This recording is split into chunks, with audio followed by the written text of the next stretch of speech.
Bonjour. Depuis son dernier tour de chant en mai 67 à Roubaix, tout s'enchaîne très vite pour mon père. Il devient acteur dans Les risques du métier en juillet 1967. Ensuite, il est sur le tournage de La Bande à Bonnot en février 1968. Lui, qui s'émerveillait, après ses adieux à la scène, de ne pas avoir de projet, de ne pas savoir ce qu'il allait faire, le voilà donc à nouveau avec un agenda bien rempli, comme avant. Mais pour l'heure, ce qui l'intéresse passionnément, c'est la comédie musicale américaine L'Homme de la Mancha. Jacques souhaite signer le livret français de ce spectacle qui chante les exploits et la douce folie de son héros préféré, Don Quichotte. Et voilà mon père à nouveau sur scène, devant un public nombreux, qui répond présent pour applaudir le défi que Jacques s'est lancé, incarner le double rôle de Don Quichotte et de Cervantes. Les représentations de 2h30 sans entracte sont épuisantes.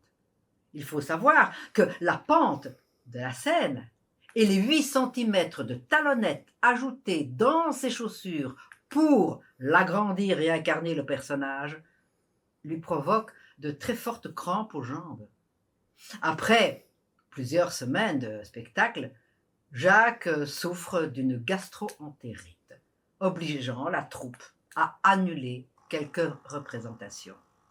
Mais la presse rôde, observe que Jacques perd du poids et est désormais obligé de se reposer. Alors, les médias concluent rapidement, avec leur retenue habituelle, que mon père est atteint d'une leucémie et que cela va menacer sa carrière et sa vie. Furieux et victime à nouveau d'une certaine presse, mon père réplique: si je suis leucémique, le médecin ne me l'a pas dit. Je souffre officiellement d'une gastro-entérite, c'est tout. J'ai perdu 8 kilos, ça c'est vrai. Mais je n'ai fait que revenir au poids de mon tour de chant. Rien d'étonnant à ce que je sois fatigué. L'Homme de la Mancha est un spectacle épuisant, déclare-t-il. Et voilà comment cette rumeur est née.